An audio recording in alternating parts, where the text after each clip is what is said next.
अस्सलाम वालेकुम नाजरीन, प्रोग्राम टुडेज गेस्ट में मैं हूं आपका मेजबान आमिर तकवी। नाजरीन, कोरोना वबा ने दौरे हाजिर में तमाम शोबा जिंदगी को बुरी तरह मुतासर किया है। कोरोना की वजह से सबसे ज्यादा मुतासर होने वाला शोबा तालीम है, जहां पर तलबा और साथीज़ा की कीमती जानों को बचाने के लिए स्कूल, कॉलेजेस, यूनिवर्सिटी, यहाँ तक कि दीनी मदारस को भी बंद कर दिया गया है। इन हालात में बच्चों के तदरीसी अमल को जारी रखने के लिए हुकूमत और निजी सतह पर ई लर्निंग का एहतमाम किया गया है। ई लर्निंग तलबा व तलबात किस हद तक मुफीद हैं और इससे किस तरह मुस्तफीद हो सकते हैं और इस तरह अपनी तालीम को किस तरह जारी रख सकते हैं, ये सब जानने के लिए हमारे साथ जो आज मेहमान शख्सियत हमारे साथ मौजूद है, इनका तारुफ एक माहिर तालीम के तौर पर जाना जाता है। सैकड़ों तलबा की इल्मी रहनुमाई कर चुके हैं और कर रहे हैं। मेरी बुराद जनाब अली रज़ा साहब। अली साहब, हम आपको प्रोग्राम में खुशामदीद कहते हैं। सबसे पहले हमारे देखने वालों को ये बताएं कि ई लर्निंग है क्या और इससे ये क्यों ज़रूरी है। बहुत शुक्रिया आमिर साहब।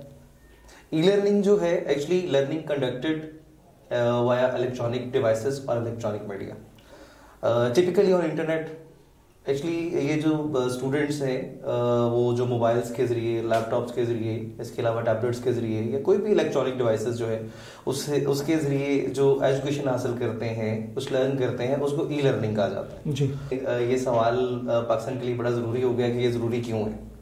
अब ये जो सिचुएशन चल रही है इस वक्त कोविड-19 की, और जिसके पेश नज़र अब दोबारा फिर छुट्टियां हो गई हैं, टीचर्स के लिए भी बड़ी मुश्किल पेश आ रही है, स्टूडेंट्स के लिए भी बहुत मुश्किल पेश आ रही है, पेरेंट्स भी बहुत परेशान है। तो अगर इन सब चीज़ों को नोटिस किया जाए तो टिपिकली जो नुकसान है वो स्टूडेंट को हो रहा है जी।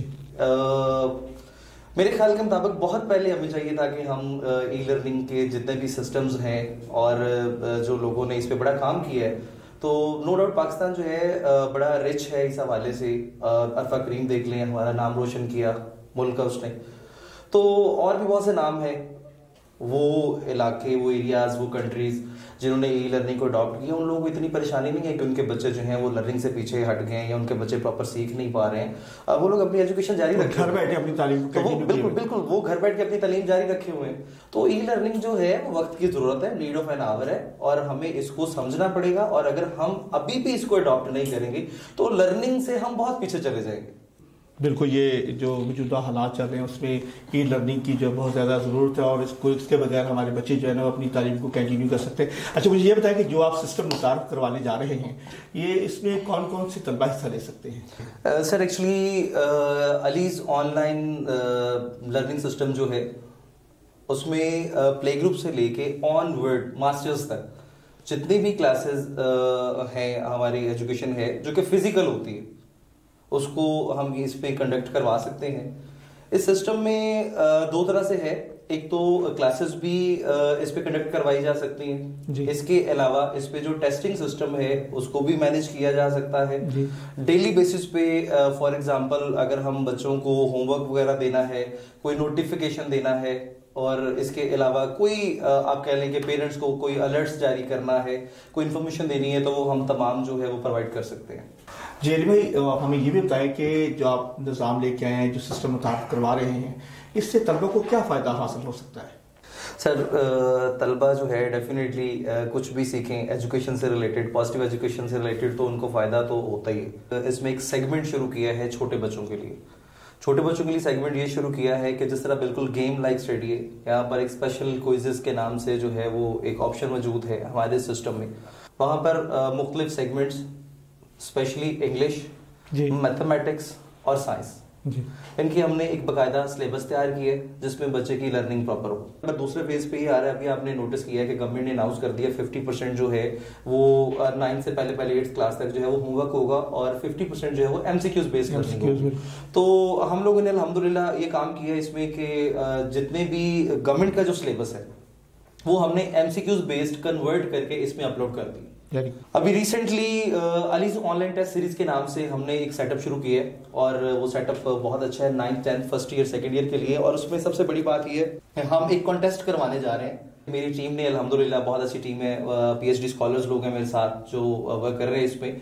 तो पिछले 15 साल से स्मार्ट सिलेबस में जो भी पेपर आया, शॉर्ट क्वेश्चंस हैं, एमसीक्यूज हैं, लॉन्ग क्वेश्चंस हैं। एमसीक्यूज तो ऑलरेडी एमसीक्यूज थे, बाकी को हमने क्या किया है एमसीक्यूज में कन्वर्ट कर दिए। मेरी मुराद ये नहीं कि बच्चा जो है वो फेल हो और बच्चा कोई चोर दरवाजा ढूंढे, ई लर्निंग का हरगिज़ मतलब ये नहीं होता।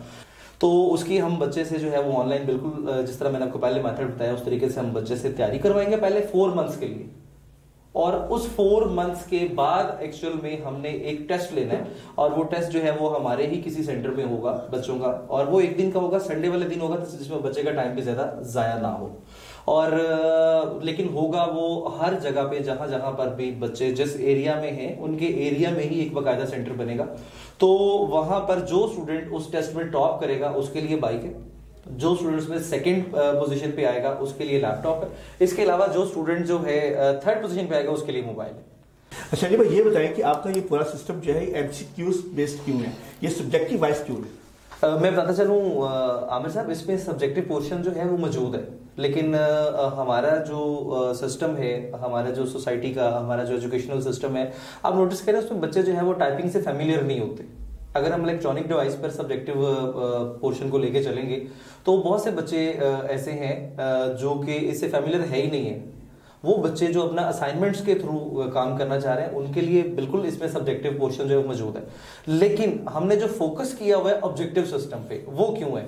तो किसी भी चीज को अगर हमने जज करना है, आप इस चीज को नोटिस करें, सब्जेक्टिव पोर्शन में मोस्टली स्टूडेंट्स जो है वो क्रैमिंग कर रहे होते हैं, रट्टा लगा रहे होते हैं जी। तो उससे असेसमेंट आप उतनी प्रॉपर नहीं कर सकते। बहुत से स्टूडेंट हैं जो बहुत कुछ उन्हें आ रहा होता है, उनको कॉन्सेप्ट्स क्लियर होते हैं, लेकिन रट्टे की वजह से या वट एवर द रीजन, तो वो क्या करते हैं, वो अपना पूरा क्वेश्चन जो है वो मिस कर देते हैं जी।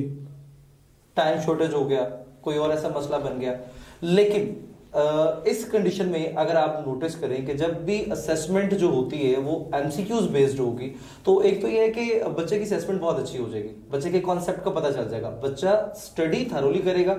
एमसीक्यू सॉल्व भी वो बच्चा कर सकता है जिसने सब्जेक्ट को बहुत थरोली पढ़ा होगा, अदरवाइज तो बच्चा उसको सॉल्व नहीं करेगा। जी बहुत अच्छा। अली भाई ये बताएं कि आप जो ई लर्निंग से स्कूल्स के साथ साथ कौन कौन से कोर्सेज ऑफर कर रहे हैं और उनकी तैयारी किस लेवल की मुमकिन है? आमिर साहब, ये लास्ट टाइम कोरोना की वजह से हमने एमटी केट की तैयारी जो है वो इस सिस्टम पे करवाई है अल्हम्दुलिल्लाह। ई केट की तैयारी जो है वो इस सिस्टम पे करवाई है। बच्चों ने जो है मेडिकल में जाना था या मतलब था, अभी इसलिए बोल रहा हूँ कि अभी तक उनके टेस्ट का फाइनल नहीं हो रहा क्या बनना है। इसके अलावा यूईटी की जो आप कह लें तैयारी थी, ईटी टेस्ट की, वो भी बच्चों ने यहाँ पे की है, और फंक जो है वो भी उन्होंने यहाँ पे की है। इसके अलावा अभी भी जो इस पे वर्किंग चल रही है अल्हम्दुलिल्लाह, गवर्नमेंट के ने अभी जो सीट्स अनाउंस की है, बच्चों ने दौड़ क्लियर की है, उनका एक सीटीसी का टेस्ट हो रहा है और उसकी तैयारी जो है पंजाब पुलिस के लिए, इसके अलावा ट्रैफिक पुलिस के लिए जो अभी ये सीट्स आई हुई हैं उनकी तैयारी बच्चे यहाँ पे कर रहे हैं अल्हम्दुलिल्लाह। मजीद यही नहीं है, पीपीएससी की तैयारी, एफपीएससी की तैयारी, और इसके अलावा सीएसएस जो है मतलब उसका जो 20 मार्क्स का जो ऑब्जेक्टिव पोर्शन है एमसीक्यूज बेस्ड है, उसकी तैयारी भी हम यहाँ पे करवा रहे हैं। और सबसे बड़ी बात यह है कि हमने जो है इसके पैकेजेस हैं वो भी बड़े लो रखे हुए हैं, ताकि एक स्टूडेंट बाहर से जाके जो उसने को किताब खरीदनी है, क्या ले रहे हैं आप ये?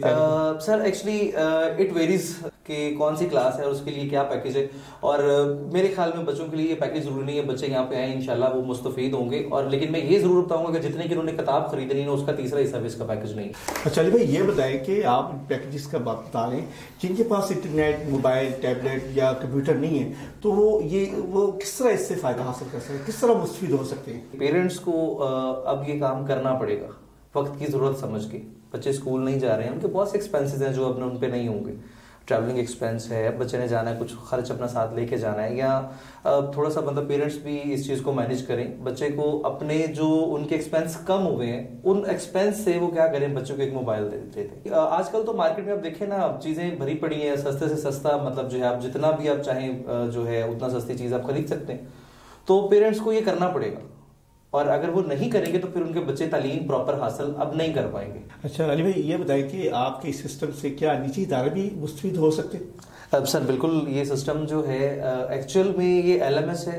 एलएमएस का मतलब ही लर्निंग मैनेजमेंट सिस्टम है, और ये लर्निंग मैनेजमेंट सिस्टम जो है इसको हम जो है वो निजी इदारों तक भी इसकी रसाई कर रहे हैं। जैसे ही आप ये पोर्टल ओपन करेंगे, ओपन करने के साथ ही अगर कोई निजी इदारा हमारे साथ बात करना चाहे तो उनके स्कूल का नाम जो है वो आ जाएगा। यानी जिस स्कूल जो स्कूल ये पोर्टल यूज करेगा, जो स्कूल ये एलएमएस यूज करेगा, वो अपने नाम से इसको इस्तेमाल करेगा। उसके बाद सबसे पहले कोर्स कंटेंट है। कोर्स कंटेंट में आप क्या कर सकते हैं, बच्चे को जितने भी अलर्ट्स देने हैं, कोई ईयर प्लानर देना है अपने बच्चे को, जो भी आपके स्कूल की रूटीन है जो आप शेयर करना चाह रहे हैं पेरेंट्स से, वो आप शेयर कर सकते हैं। टीचर्स जो हैं वो वीडियोज बनाएं, अपने लेक्चर्स की वीडियोज बनाएं और अपलोड कर दें। यहाँ पर सबसे बड़ी खूबी ये है कि वो वीडियो डाउनलोडेबल नहीं, इसमें चैट बॉक्स मौजूद है। चैट बॉक्स में ये कि अगर कोई टीचर की वीडियो कोई एक आ गई लेक्चर की, किसी बच्चे को वो चीज़ समझ नहीं आई, बच्चा उसको जो है वो क्वेश्चन कर सकता है। बिल्कुल, बच्चा क्वेश्चन कर सकता है और वो क्लास जो क्वेश्चन जो है वो पूरी क्लास देखेगी। असाइनमेंट जो है वो आप PDF भी है, वर्ड पे भी है, इसके अलावा ग्राफिक्स में भी है, ऑडियो भी है, वीडियो भी है। टीचर मतलब जिस तरह की असाइनमेंट लेना चाहे तमाम फॉर्मेट्स में वो मौजूद है। अब एक क्लास के फॉर एग्जांपल जो है वो 50 बच्चे हैं। अब टीचर ने क्या करना है, एक एक बच्चे का पेपर खुद चेक करना है। लेकिन यहाँ पर टीचर एक पेपर अपलोड कर दे, कंप्यूटर ने उसको चेक करना है, कंप्यूटर ने उसको ग्रेडिंग करनी है, एट द स्पॉट बच्चे को भी क्लियर हो जाएगा, टीचर को भी क्लियर हो जाएगा, टीचर का भी काम होगा और टीचर भी अपने को एक्टिविटी बेस्ड पे आके लर्निंग बच्चों को भी इंतजार नहीं करना पड़ेगा। सर बिल्कुल, बच्चों को भी इंतजार नहीं करना पड़ेगा और सबसे बड़ी बात है कि टीचर फ्री होगा तो और नए आइडिया सोचेगा बच्चों को अच्छी तालीम देने की। और उसके बाद जो है वो ग्रेडिंग सिस्टम है। ग्रेडिंग सिस्टम ये है कि पेरेंट्स जो है वो बच्चे की आईडी खोलें और बच्चे के नंबर्स देखें, बच्चे की पूरी अटेंडेंस देखें बच्चा कब आया कब नहीं आया, उनका बच्चे ने कौन सा टेस्ट दिया कौन सा टेस्ट नहीं दिया, पूरे साल का रिकॉर्ड जो है पूरे साल का रिकॉर्ड जो है वो मेंटेन होता रहेगा। और लास्ट में सर डायरी भी है कि टीचर जो है वो एक डायरी उसने लिखनी है, यानी अपने मोबाइल पे ही ये काम सारा हो सकता है, कोई मसला नहीं है। वो एक स्टेटमेंट लिखे अपलोड कर दे, वो तमाम की तमाम क्लास को पहुंच जाएगी। तो इदारे भी इससे मुस्तफीद डेफिनेटली हो सकते हैं। कंप्लीट स्कूल विदाउट बिल्डिंग, तो ये बिल्कुल इदारों के लिए भी बनाया। जी अली भाई, बहुत शुक्रिया। जी नाज़रीन, आपने हमारे आज के मेहमान की गुफ्तगू सुनी। यकीनन दौरे हाज़िर में ई लर्निंग ही बच्चों को एजुकेट करने का वाहिद ज़रिया है। हमें चाहिए कि हम अपने वसाइल को दुरुस्त तौर पर खर्च करके अपने बच्चों की तालीम की राह हमवार करें। इसी के साथ मुझे और मेरी प्रोडक्शन टीम को इजाज़त दें। जल्द ही नए मेहमान के साथ हाजिर होंगे, तब तक अल्लाह हाफ़िज़।